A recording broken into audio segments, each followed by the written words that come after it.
Hi everyone, Luke here from Weekend Tour Pros. You're joining me again today in the studio at Portsmouth Golf Centre. Now I'm an average swing speed, mid-handicap golfer, and today I'm going to take the brand new Callaway AI irons, the Ai200 and Ai300, and put them head to head against each other to try and help you, the average golfers watching down the lens, work out which one of these irons could be the right one to put in your golf bag at the back end of 2024. Let's get stuck in.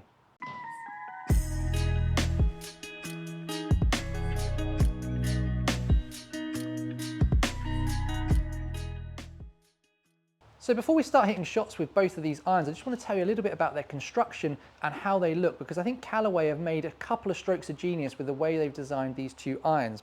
Now the first thing to talk about is we have a forged face with both of these irons, but we have a cavity back in the Ai300 like lots of other game improvement irons, and we have a hollow body construction in the Ai200 like lots of other players' distance irons. In terms of the lofts of these irons, we've got a 30° 7 iron in the Ai200 and we've got a 29° 7 iron in the Ai300. Now that Ai200 is very comparable loft to lots of other players' distance irons available on the market today, and I think we could make a case to say that the Ai300 is actually slightly weaker loft than lots of other game improvement irons on the market today. We see anything from 26 degrees to 28 degrees quite typically in the game improvement 7 iron, so at 29 degrees this is a little bit weaker.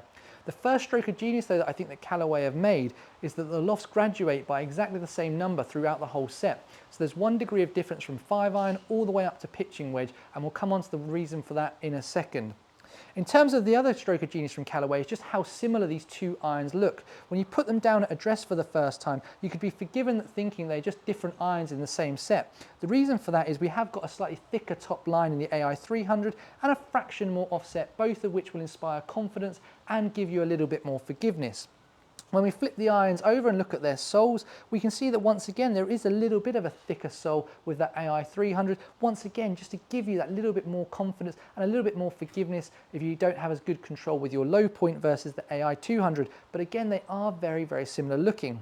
And then when you look at them from the back of the iron, just like the rest of the Apex range, including the CB, the MB and the Pro that are targeting better golfers than these irons, they look almost identical. The 200 and the 300 have both got that Apex logo with the screws in there, reference to Callaway, the model number and that forged face, and they do look incredibly similar. And I think one of the great master strokes from Callaway, I've used that word a lot because I think they've really done it with these irons, is if you put these in the bag versus say the Apex CB or the MB and looked at them from more than sort of 3 feet away, you wouldn't notice which one was which. That's how good they are, and I think that'll appeal to so many golfers who want to play an iron that looks like something that their favourite golfer might be playing, but they need that extra bit of help and forgiveness. In terms of price point, both these irons come in exactly the same price in the UK, so you don't have to make a decision based on price. And in terms of the stock shaft option, at least in the case of steel, we've got a true temper mid, we've got the 90 in the Ai300, and we've got the 100 in the Ai200. Now, if you are going to go on to the combo setting, which is absolutely one of the things that Callaway are going to be advocating with these irons, you obviously will dial in the right shaft for you all the way through the set. But I do think what Callaway are already saying is you can definitely go and take the Ai300 and do 4 to 6 iron, and then go 7 iron plus in the Ai200.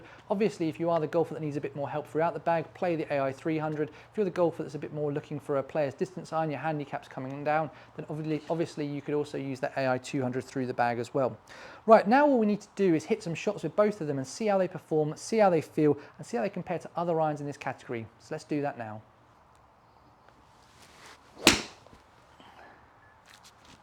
First one I've actually struck a little bit better there, higher up the face, much like we want to see. And we've got the ball speed up a little bit to 107.1, carried it at 156. That's a number I would be much more comfortable seeing, albeit I've caught it probably a fraction heavy, and as a result we've seen the spin rate drop down at 3.822. That is a little bit low. That one has got into orbit. That's the best strike yet. I think we might have everything together there. Perfect. Yes, it's a little out the toe, but that is the numbers that I would expect to see out of this iron in terms of a set of averages.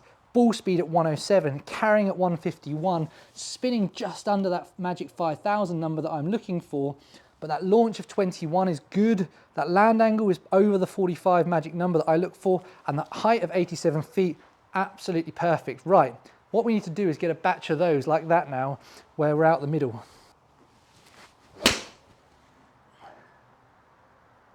That one is fantastic. Yeah, another really good one there. 152 of carry, spinning at 4.3, maybe again a little bit lower, but we did achieve that magic height number there, even if we haven't necessarily got the launch and the land angle as high as I would like them to be.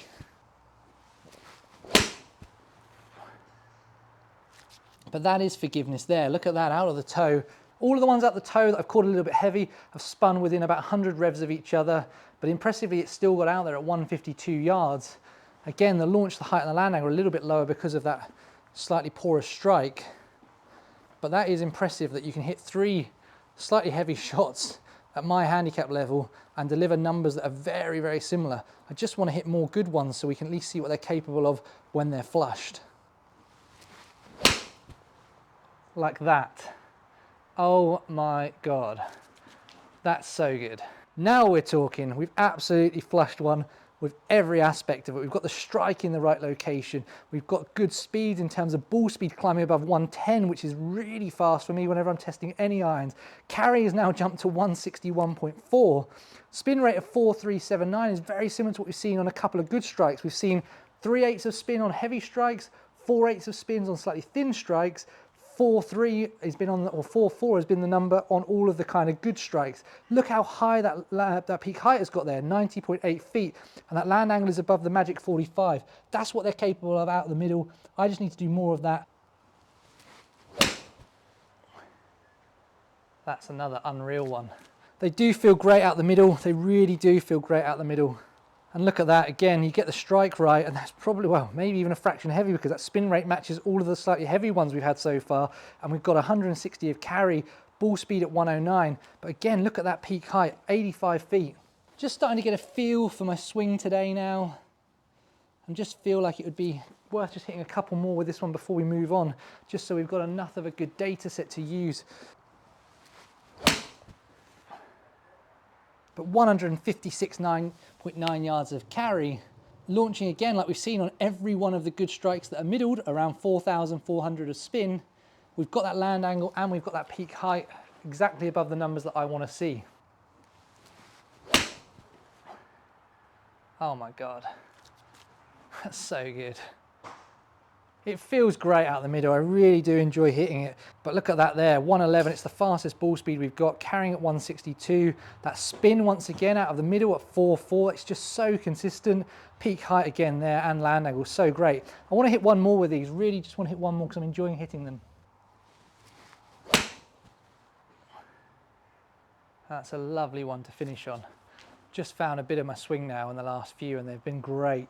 Almost 2 in a row, really identical. I've actually caught that one for the first time slightly towards the heel, and we've actually seen the spin at 4.1, but carrying at 161 again, that height where I want it to be, really, really good. Let's switch over to the Ai200 now and see how these two clubs compare.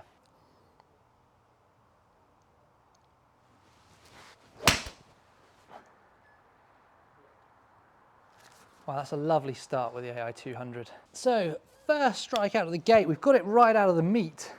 What we're seeing there is 108 mile an hour of ball speed, which was very, very good. Carrying at 157, very good number for me for a player's distance iron in the category. Like I say, a couple of yards longer than my own 7 iron.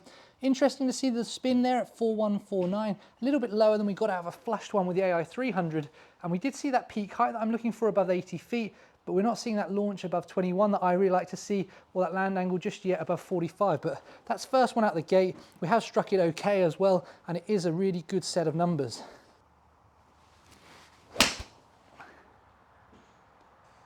Just push that down the left-hand side, but it's going to be so high, and I'd be surprised if it's not good spin as well. Look at that. Again, it's out the meat, which is fantastic. 110 of ball speed, really, really good again. Spinning at 4.537, which is very similar to what we saw on the good strikes with the 300, but that time we did deliver the ball flight that I want to see. Launches above 21, peak height at 93 feet is huge. Obviously it's because I've blocked it down the left ever so slightly, but that land angle at 47, absolutely fantastic. That's a beautiful golf shot. I don't even think I've caught that completely out of the meat. It might be a fraction thin, but the ball flight is lovely. And that's really impressive because what we've seen here with the first few shots with the Ai200 is consistency of distance. Spinning again at 4.679, much closer to the number that I want to see of about 4,800 out of the meat, but really like that ball flight that we've seen there 2 in a row. Another one, I think that's just my alignment out a little bit, starting it down the left-hand side because it's dead straight. Carrying at 156, spin at 4.1. Height's great, land angle's great, launch is great, everything about that is great in terms of what we've seen. Again, we'd just like to see spin rates a little bit higher compared to other players' distance irons that I've tested. But like I say, that could be me on the day just not hitting it that great today, people.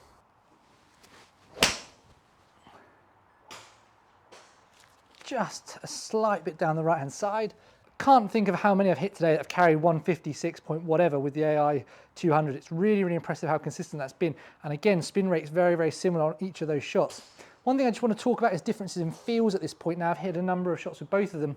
Because of the hollow body construction of this one, you definitely are getting a little bit more feedback. You can really feel if you hit it good or bad, and you definitely can feel that kind of interaction between club and ball a little bit more. The face, even though it is the same forged face, because of the overall construction, definitely doesn't feel as solid as the Ai300. I think the benefit of the Ai300 for the game improvement iron and the type of golfer it's targeting is it feels great wherever you hit it off the face. You can definitely feel there's a little bit less forgiveness off of the face with this one, and you are therefore getting that feedback. But I think a slightly better player, someone around my handicap, if I was hitting it well, that's the sort of thing that we want.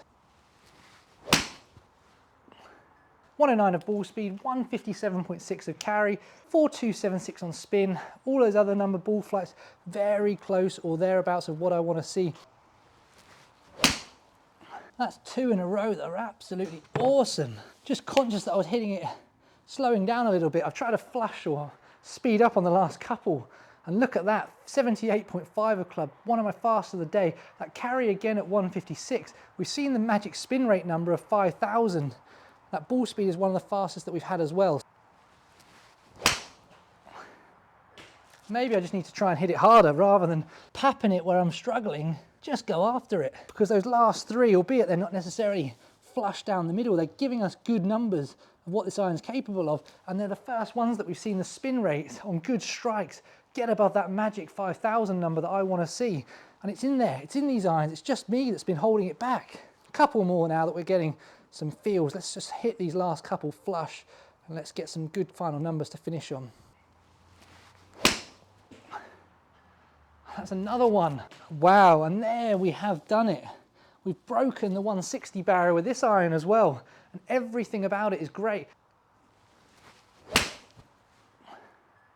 And there's your golf shot to finish on. That's so good. And those numbers are the numbers that we've seen on all the good hits. 157.4 of carry, spinning around that 4.4 number, launching around 21, peak height over 80 feet, and that land angle of 45.2. Right, so before we dissect all of this data, the key thing to call out here is the data I'm about to show you is from the best 80% of shots that I hit on the day. Now, if we were to include all of the shots, then we would see that the Ai300 is a touch more forgiving because the numbers would be a touch more consistent. However, to make sure we show you what these irons are capable of in the majority of my shots, I take the worst 20% out because they would unfairly skew the data. And what you're about to see here is on the best 80% of shots, both of these irons are incredibly similar, and the differences that we're going to call out are really nitpicky between them. Now, starting on the left hand side, as you'll see in a second, my ball striking was probably a slightly better with the Ai200, and that's why you're seeing a slightly higher smash factor and a fraction more ball speed versus the Ai300. Now, just to bring that strike location to life, you can see it was incredibly centered and quite consistent with the Ai200, whilst it was a little bit more all over the face with the Ai300, which does also replicate how forgiving these irons are, as you'll see once again in a second just how close the rest of the numbers are. Now, in terms of spin rates, the Callaway Ai200 did want to spin a little bit more at 4475 versus 4229 RPM with the Ai300. However, the spin rate was a fraction more consistent with that Ai300. In terms of ball flights, these were also incredibly similar. There was only 0.2 degrees difference in the launch angle, 1 feet of additional peak height, and 0.5 degrees difference in the land angle. If I just show you the side-on view of both those ball flights, you can just see how this virtually looks like I'm hitting the same club time after time. Onto those all-important distances. Well, the Callaway Ai300 did carry 0.2 yards longer at 156.6 yards versus 156.4, but the Callaway Ai200 did want to stop a fraction quicker, 11.3 yards of rollout versus 11.9 yards, and that was thanks to a fraction more spin and that slightly steeper land angle. Now, I always call this out in my videos is that TrackMan is known as playing firm and fast when the ball hits the fairway, and the amount of rollout I saw with both these golf clubs would not be reflective of what I would see for 11.5 months of the year in the UK, but it does serve as a comparison to show us that one golf club did stop fractionally quicker than the other. Now, just to show you my shot dispersion, as we touched on in the bay, the consistency of the distance with the Ai200, that front to back dispersion, was incredibly tight. However, the Ai300 was a little bit tighter left to right. So I think there's a decision for you guys to make here. Do you need a little bit more consistency in terms of front to back? And I think the better player will want that. Or do you need a little bit of help keeping the ball more on the fairway or more on the green? And that could be where the left to right dispersion helps you out a little bit more. Now that's all the data. That leads me nicely into my concluding thoughts. So my final thoughts on the Ai200 and Ai300 irons is that I think Callaway have done a really good job with both of these models. The Ai200 is a really credible option in the player's distance market and will compete really nicely against things like the Titleist T200, Ping i530 and the TaylorMade P790. Whilst the Ai300 I think is one of my favourite game improvement irons that I've tested over the last year or so. I was really impressed with its performance when you got it out the middle, but the forgiveness on the day, particularly when I wasn't hitting it that great, really did impress me, and the numbers and the consistency of the numbers was seriously impressive. The only question mark I've got against both of these irons, and it's not about them in particular, but the wider Callaway iron range, is I think that now brings Callaway's available irons for custom fitting on the market today up to 10 different irons. We've got the 5 available in the Apex range, we've got the 2 available in the Big Bertha range, and we've got the 3 AI Smoke Paradigm irons. Now I appreciate the Big Bertha's competing for the new golfer and the super game improvement category, and the Paradigm AI Smoke are competing for the game improvement category, whilst the CB and the MB are competing for the lower end of the market. But it's where we've then got the Apex Pro and the Ai200. They are very similar target markets that they're appealing to, and maybe that'll be an interesting video to film in the future, is putting those 2 irons head to head. Whilst equally I think the Ai300 and the AI Smoke Paradigm irons, game improvement irons that are also competing against each other. Now the AI Smoke Paradigm is about £200 for a set cheaper than the new Ai300. So I definitely think if you're looking for a Callaway game improvement iron, you can test both of them side by side. I'd really recommend that, because you might find that the AI Smoke is a better iron for you, and it is a little bit cheaper. And again, maybe that would be another good video for us to film in the near future. All that's left for me to say is if you like the video, please do smash that thumbs up button. If you're not yet subscribed to Weekend Tour Pros, hit the button down below, ring the bell icon, and you'll get notified of all my videos as they land on YouTube. Thank you so much for watching. I hope this video has helped you. Have a great day. Goodbye.